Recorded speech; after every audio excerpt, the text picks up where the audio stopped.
বাবা পারে রে সন্তানকে নিজের চোখের সামনে এইভাবে বিদায় দিতে? হযরত ইমাম হুসাইন ডেকে বললেন, আলী আকবর, তুমি তোমার মায়ের খেদমতে চলে যাও। বলল, আব্বা হুজুর, আমার বড় ভাই ইমাম কাসেম শহীদ হয়ে ঘুমায়। আমার কত সাথীরা এই জমিনে ঘুমাইতেছে গো, আমাকে ফিরাবেন না, আমার শাহাদাতের লিপ্সা লেগে গেছে, আমাকে ফিরাবেন না, একটা মাত্র জীবন আপনার কদমে কুরবানি নজরানা পেশ করে আসি, সুযোগ করে দেন, আমাকে দয়া করে ফিরাই দিবেন না আব্বা হুজুর। সেই দিন ইমাম আলী আকবর যুদ্ধের ময়দানে চলে গেলেন। প্রচন্ড যুদ্ধ হয়, শেরে খুদা আলী রক্ত যার শরীরে প্রবাহিত, সে তো দমে যাওয়ার পাত্র ছিলেন না। বেঈমানদেরকে জাহান্নামে পাঠিয়ে ইমাম আলী আকবর বাবার কাছে ঘোড়া দাবড়ায় ফিরে এসে বলেন, আব্বা জান, যদি পারেন এক পেয়ালা পানি যদি আমাকে দিতে পারতেন আব্বা জান, প্রচন্ড কষ্টে আমার কলিজা পর্যন্ত শুকায় গেছে, আব্বা জান আমার সহ্য হয় না। ইমাম হুসাইন চোখের পানি ছেড়ে দিয়ে বলতেছিল, আলী আকবর, তোমার পানির অভাবে কলিজা শুকায় গেছে রে, আমি হুসাইন ফোরাত থেকে পানি আনতে পারি নাই, বাবা হয়ে সন্তানকে পানি দিতে পারি নাই রে আলী আকবর। তবে শোনো শোনো রে আলী আকবর, তোমাকে কিছু কথা শোনাই। আমার আব্বা জান জিহাদের জন্য বাড়ি রেখে বহু দূরে চলে যাইতো, আমরা বাড়িতে একা পড়ে থাকতাম, বহুদিন পর্যন্ত আমাদের ঘরে অভাব ছিল, খাবার থাকতো না, পানি থাকতো না আমাদের ঘরে, ক্ষুধার যন্ত্রণায় পানির পিপাসায় আমরা ঘরের মধ্যে মায়ের কাছে বসে বসে কাঁদতাম। রাহমাতুল লিল আলামিন নানা জান আমাদের দুঃখের কথাগুলি শুনে দৌড় থেকে বাহির থেকে ফিরে এসে আমাদের ঘরে দৌড়ায় আসতে। পৃথিবীর কারো কাছেও দুঃখের কথা না বললে নানার কাছে বলতাম, রে আলী আকবর, প্রচন্ড ক্ষুধা তৃষ্ণার অভাবগুলি নানার কাছে জানাইতাম। যখন জানাইতাম, নানা জান তার পবিত্র জিহ্বা মোবারক আমাদের মুখের মধ্যে যখন ঢুকায় দিত, নানার জিহ্বা মোবারক চুষতে দেরি হইতো রে, আমাদের কলিজাগুলি ঠান্ডা হইতে দেরি হইতো না, আমাদের কলিজাগুলি ঠান্ডা হতে দেরি হতো না রে আলী আকবর। আজকে আমি আমার জিহ্বা বের করে দিচ্ছি, একটু চুষে আরাম করে যাও, দেখো আমার নানা হাউজে কাউসারের পানি নিয়ে অপেক্ষায় দাঁড়ায় রইছে। চিৎকার মেরে বলা যাবে কি, ইয়া রাসূলুল্লাহ উনজুর হালানা ইয়া হাবিবাল্লাহ, নবীজি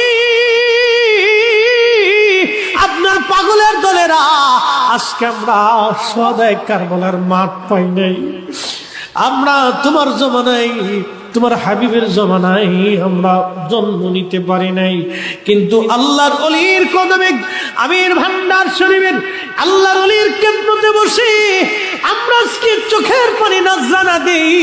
ইয়া রাসূলুল্লাহ, আপনি ফিরাই দিবেন না, এই নজরানাকে কবুল করে শুহাদায়ে কারবালার গোলাম হিসেবে আমাদেরকে কবুল করে নেন। বন্ধুগণ, দীর্ঘ আলোচনা বড় হৃদয় বিদারক, আবারও বলি দিলটাকে নরম করে দেন।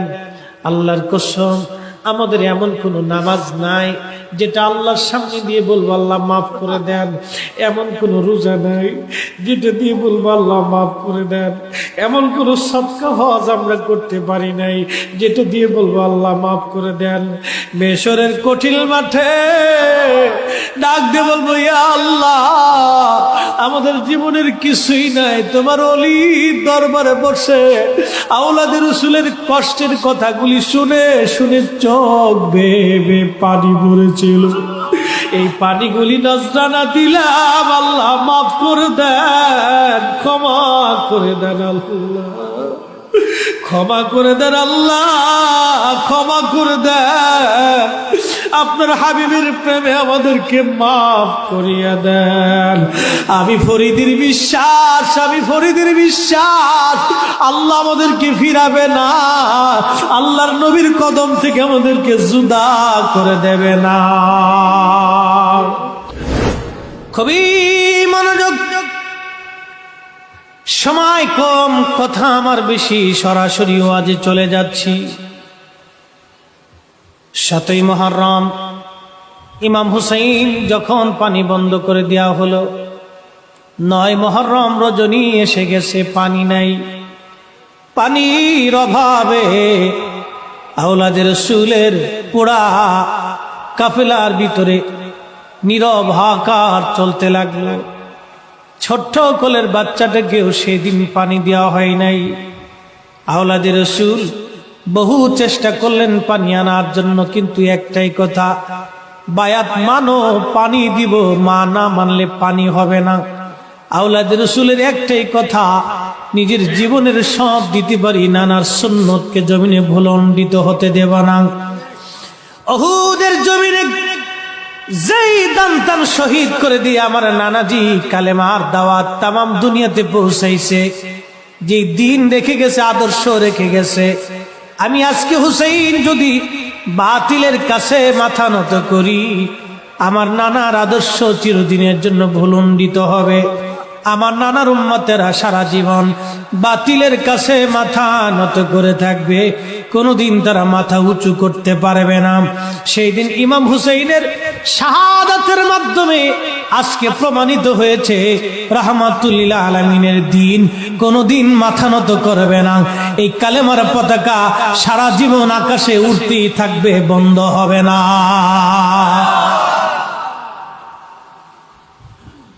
খুবই মনোযোগ দেন। হযরত ইমাম হুসাইন রাদিয়াল্লাহু আনহু 7ই মুহররম, 10ই মুহররম দিন, 9 মুহররম দিন যে রাত্রিবেলা আওলাদে রাসূল সবাইকে কাছে ডাকলেন, মশাল বন্ধ করে দিলেন।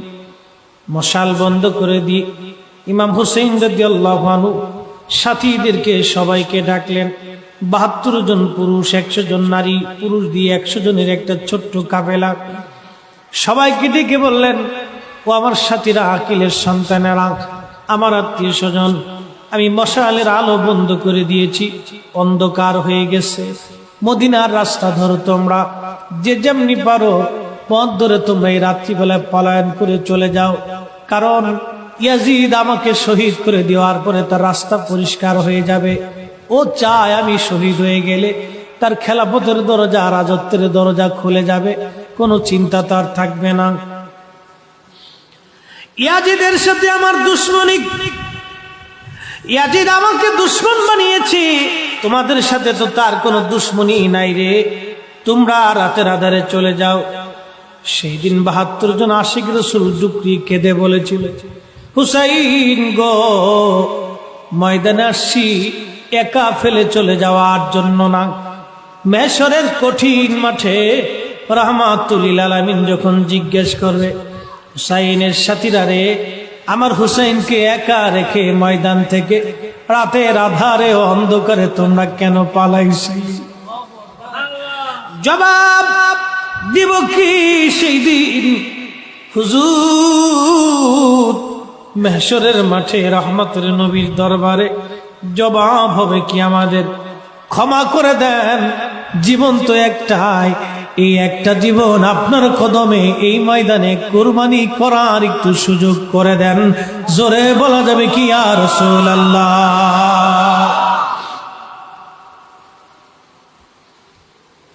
হযরত ইমাম জয়নুল আবেদিন কারবালার বেঁচে যাওয়া একমাত্র পুরুষ সাক্ষী, উনি ব্যতীত আওলাদে রাসূলের পরিবারে আর কোন পুরুষ মানুষ বেঁচে ছিল না।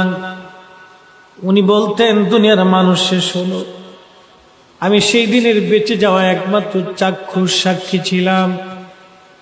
আমি একমাত্র চাক্ষুষ সাক্ষী, বেঁচে যাওয়া সাক্ষী। আমি সেই দিন নিজ চোখে চোখে সব দেখেছি। অসুস্থ হয়ে উম্মে কুলসুমের কোলের মধ্যে মাথা রেখে আমি শুয়েছিলাম, বসতে পারতাম না, দাঁড়াইতে পারতাম না। আমি সেই দিন লক্ষ্য করলাম আমার আব্বা হুজুর সারা রজনী ভরে ভরে ইবাদত করলেন, আর আমার সাথীরা পরিবারের লোকজন কেউ ওই রাত্রিবেলা ঘুমান নাই। সারা রাত জেগে জেগে তারা ইবাদত করলেন। তাহাজ্জুদের নামাজ হয়ে গেল, ফজরের আযান পড়ে গেল। ইমাম হুসাইন রাদিয়াল্লাহু আনহুর শিবিরে ফজরের আযান হলো, ইয়াজিদের শিবিরের মধ্যে ফজরের আযান হলো।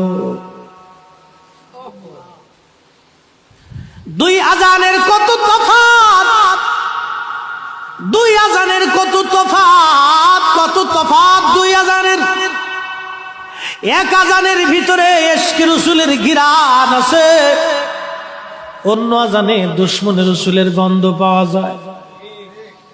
এখানেও কালেমার সাক্ষী, ওই আযানেও কালেমার সাক্ষী। এই জন্য আল্লামা ইকবাল বলেছেন, মগজ কোরা রুহে ঈমান জানে দিন, হাসতে হব্বে রহমাতুল লিল আলামিন। কোরআনের মগজ বলো, ইমানের রূহ বলো, ধর্মের প্রাণ বলো, সবকিছুর মূল নবীর ভালোবাসা।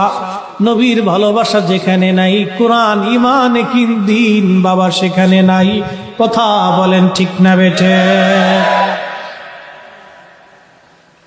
ও সুন্নি মুসলমানেরা, মাইকের আওয়াজ বহুদূর পর্যন্ত যায়, যেখানেই যায় যার কানে আওয়াজ যায়, দিলটাকে নরম করে দিয়ে শুনিয়া যান। ইমাম শিবিরেও আযান পড়লো, বেঈমানদের শিবিরেও আযান হলো। ইমাম শিবিরেও নামাজ হলো, বেঈমানদের শিবিরেও নামাজ হলো। বুঝে যাবেন কোন নামাজ হক আর কোন নামাজ বাতিল। বুঝে যাবেন কোন নামাজ অরিজিনাল, কোন নামাজ ডুপ্লিকেট। বুঝে যাবেন কোন নামাজে জান্নাত, কোন নামাজে জাহান্নাম। বুঝে যাবেন কোন আযানে জান্নাত, কোন আযানে জাহান্নাম। মুসলমান খুবই মনোযোগ। দুই শিবিরে আযান হলো, দুই শিবিরে নামাজ হলো। নামাজ শেষ হয়ে গেল। হযরত ইমাম হুসাইন নামাজ শেষ করার পরে তিনি দোয়া করলেন সবাইকে নিয়ে। দোয়া হয়ে গেল। দোয়া হয়ে যাওয়ার পরে সবাইকে বললেন, সাথীরা আপনজনের কাছ থেকে বিদায় নাও, আর কোনোদিন আপনজনের কাছ দেখা হবে না গো। মনে রাখবে আজকে রজনী শেষ রজনী, রজনীর পরে আর কোন রজনী আসবে না। হযরত ইমাম হুসাইন যখন সবাইকে বিদায় দিলেন, সবাই চলে গেল যার যার কাছ, আপনজনের কাছ থেকে বিদায় নেওয়ার জন্য। সন্তান গেছে মার কাছে, স্বামী গেছে বিবির কাছে বিদায় নিতে। বিদায় নিয়ে আসার পরে ইমাম হুসাইন ডান পাশে হযরত আব্বা সালামদারের হাতে কালেমার পতাকা দিলেন।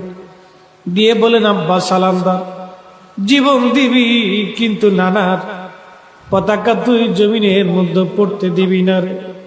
জীবন দিবি, এই পতাকা যেন জমিনের মধ্যে পড়ে না যায়। সুন্নির আরেক ওই পতাকা এখনো তামাম পৃথিবীতে উড়ে আল্লাহর ওলিদের মাধ্যমে। কথা বলেন ঠিক না বেটি? ওই পতাকা এখনো উড়ে আল্লাহর ওলিদের মাধ্যমে। ও সুন্নি, পতাকার নিচে যদি থাকো তাহলে ওই পতাকায় নিয়ে মেহশরের মাঠে উঠতে পারবা।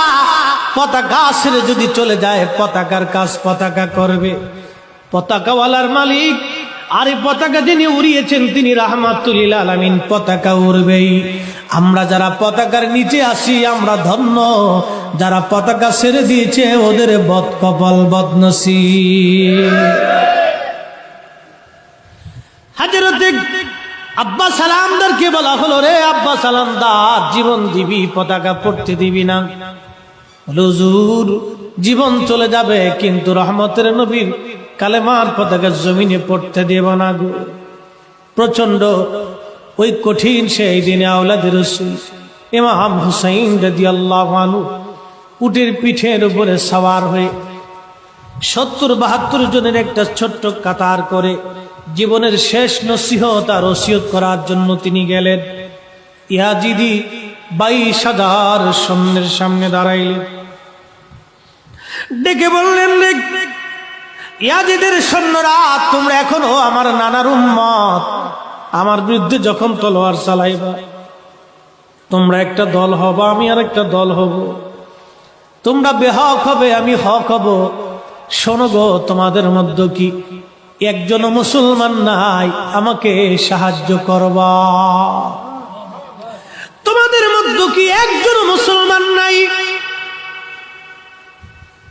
তোমাদের ভিতরে কি একজন মুসলমান নাই আমাকে সাহায্য করবা আজকে? সেই দিন আওলাদে রসুল ওদেরকে ডেকে বলে, রে কুফাবাসী, রে ইরাকবাসী, তোমরা আমাকে দামাত করে এনেছো, আমি তো ইচ্ছা করে আসি নাই, তোমরা দাওয়াত করে এনেছো। এই যে চিঠি, অমুকের বেটা অমুক, এই যে তোমার নামের চিঠি। ওরা বলল, না, আপনাকে আমরা দাওয়াত করি নাই। ইমাম হুসাইন বললেন, ওরে ইয়াজিদের সৈন্যরা, তোমরা কি আমাকে চিনো না? আমি শেরে খুদা আলীর বেটা ইমাম হুসাইন, আমার বড় ভাই হাসান। আমার নানার কোন সাহাবী যদি তোমাদের মধ্যে থাকে জিজ্ঞেস করো, আমার নানা কি বলেন, আল হাসানু আল হুসাইনু সাইয়্যিদা শাবাবি হালিল জান্নাহ। আমার হাসান আর হুসাইন দুইজন জান্নাতের যুবকদের সরদার। জন্ম আমার নবীর যুগে হলে কেমন হতো, জন্ম আমার নবীর যুগে হলে কেমন, দুনয়নে রসুল পাক দেখলে কেমন হতো, দুনয়নে রসুল পাক দেখলে কেমন হতো, জন্ম আমার নবীর যুগে হলে, ও জন্ম আমার নবীর যুগে হলে। আসতো বেশে হজরতে বেলালের মধুর আজান, যেই আজানে ছিল এমন প্রেম মুগ্ধ রহমান, দয়াল নবীর পিছে নামাজ পড়লে কেমন হতো, ও জন্ম আমার নবীর যুগে হলে কেমন হতো, জন্ম আমার নবীর যুগে হলে কেমন হতো। সালাতুন ইয়া রাসূলুল্লাহ,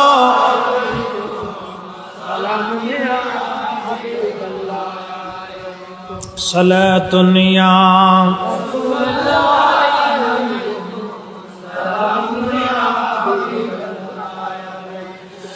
হযরত ইমাম হুসাইন ডেকে বলে, তোমরা কি আমার নানাজির এই মশহুর হাদিস শোনো নাই?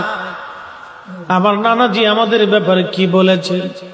আমি তো সেই হুসাইন, জীবনে কোনোদিন অন্যায় ভাবে আমি কাউকে আঘাত করি নাই, জীবনে কোনোদিন আমি মিথ্যা বলি নাই, জীবনে কোনোদিন আমি মানুষ ঠকাই নাই, জীবনে কোনোদিন আমি কাউকে গালি দেই নাই, জীবনে কারো হক আমি কোনোদিন নষ্ট করি নাই, জীবনে কোনোদিন আমি জীবনে কোনোদিন আমি নামাজ ছেড়ে দেই নাই, আমি আমার নানার আদর্শ থেকে কোনোদিন সরে আসি নাই।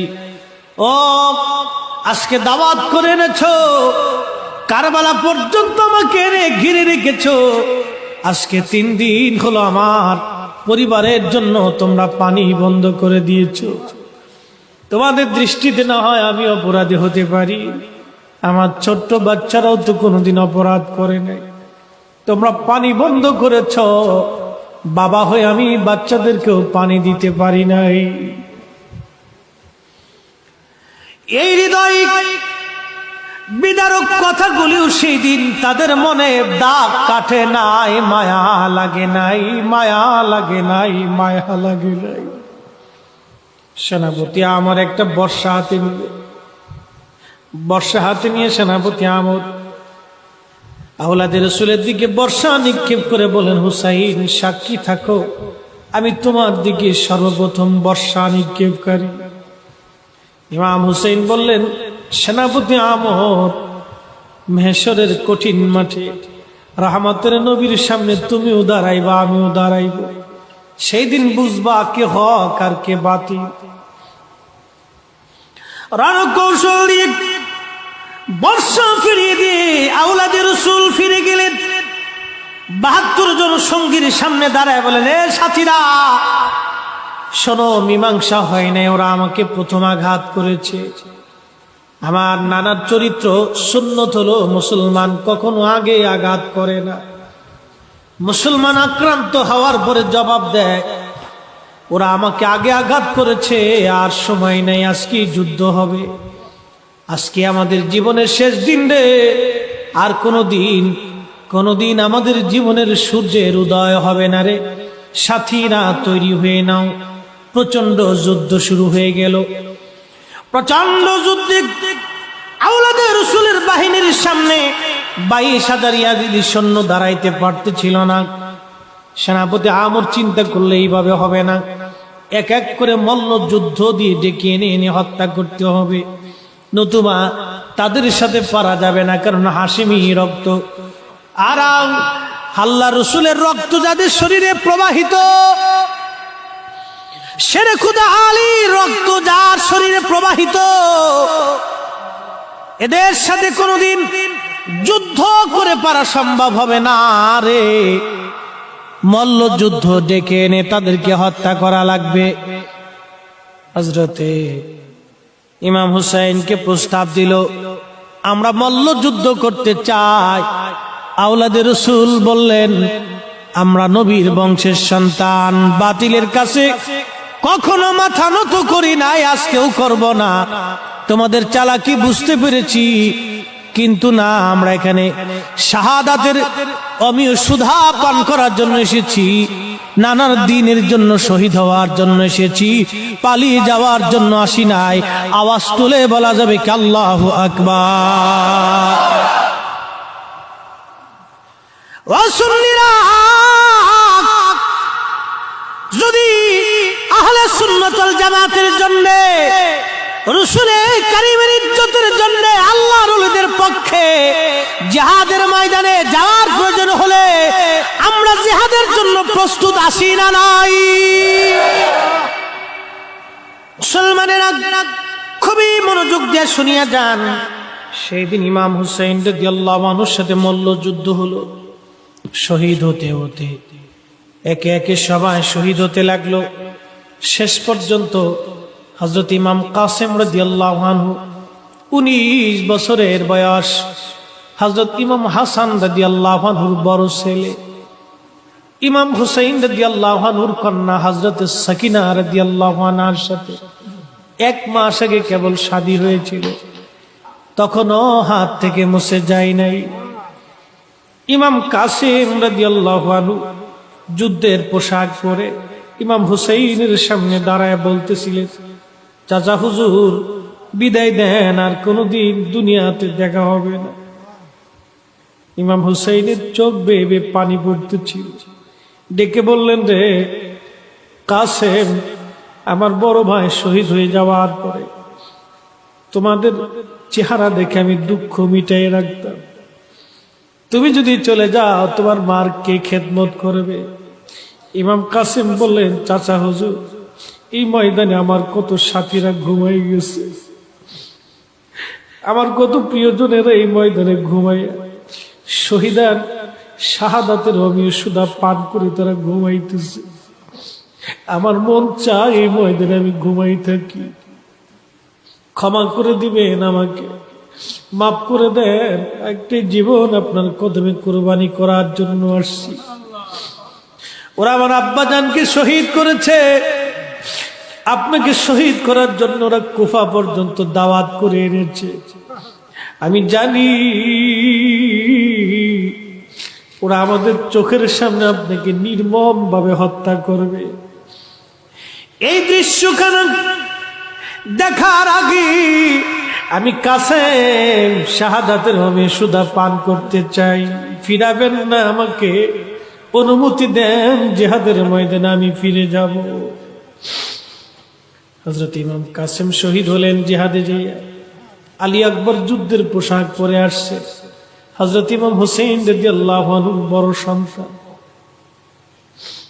যুদ্ধের পোশাক পরে বাবার সামনে দাঁড়ায় বলতেছিলেন, আব্বা হুজুর বিদায় দেন, দুনিয়াতে আর দেখা হবে না।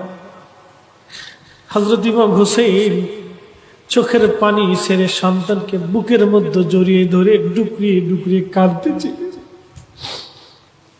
পৃথিবীর কোন বাবা পারে রে সন্তানকে নিজের চোখের সামনে এইভাবে বিদায় দিতে? হযরত ইমাম হুসাইন ডেকে বললেন, আলী আকবর তুমি তোমার মায়ের খেদমতে চলে যাও। বলল, আব্বা হুজুর আমার বড় ভাই ইমাম কাসেম শহীদ হয়ে ঘুমায়, আমার কত সাথীরা এই জমিনে ঘুমাইতেছে গো, আমাকে ফিরাবেন না, আমার শাহাদাতের লিপ্সা লেগে গেছে, আমাকে ফিরাবেন না, একটা মাত্র জীবন আপনার কদমে কুরবানি নজরানা পেশ করে আসি, সুযোগ করে দেন, আমাকে দয়া করে ফিরাই দিবেন না আব্বা হুজুর।